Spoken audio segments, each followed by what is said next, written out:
तुम्ही आलूचे French fries खाल्ले असतील, पण आपण आज आषाढी एकादशी स्पेशल उपवासाचे कुरकुरीत असे फ्रेंच फ्राईज करणार आहोत। त्यासाठी ते मी 1 वाटी साबुदाणा भाजून घेतलाय। भाजून झालं की थंड करून मिक्सरच्या भांड्यामध्ये टाकून आपल्याला मिक्सरला जाडसर असे याचे कूट करून घ्यायचा आहे। नंतर यामध्ये 2-3 उकडलेले बटाटे घालायचे। नंतर यामध्ये मिरचीचा ठेचा, चवीप्रमाणे मीठ, शेंगदाण्याचा कूट आणि लाल तिखट घालून हाताने चांगलं मिक्स करून घ्यायचं। नंतर यामध्ये थोडं पाणी टाकून आपल्याला फ्रेंच फ्राईजचं पीठ मळून घ्यायचं। तर अशा प्रकारे आपलं फ्रेंच फ्राईजचं पीठ मळून झालंय। आता कोलपटाला तेल किंवा तूप लावून घ्यायचं, यावर एक गोळा टाकायचा आणि पोळीसारखं आपल्याला हे लाटून घ्यायचं। लाटून झालं की काय करायचं, चाकूच्या साहाय्याने बाजूचे कट काढून घ्यायचे आणि जसे व्हिडिओमध्ये दाखवते त्याप्रमाणे आपल्याला फ्रेंच फ्राईज कट करून घ्यायचे। तर आपले फ्रेंच फ्राईज कट करून झालेत। गरम तेलात हे फ्रेंच फ्राईज सोडायचे आणि आलटी पलटी करून आपल्याला खरपूस असे हे फ्रेंच फ्राईज तळून घ्यायचे।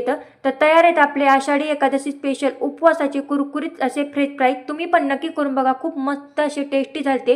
व्हिडिओ कसा वाटला नक्की कमेंट करून सांगा। आवडल्यास एक लाईक आणि चॅनलला सबस्क्राईब करायला विसरू नका।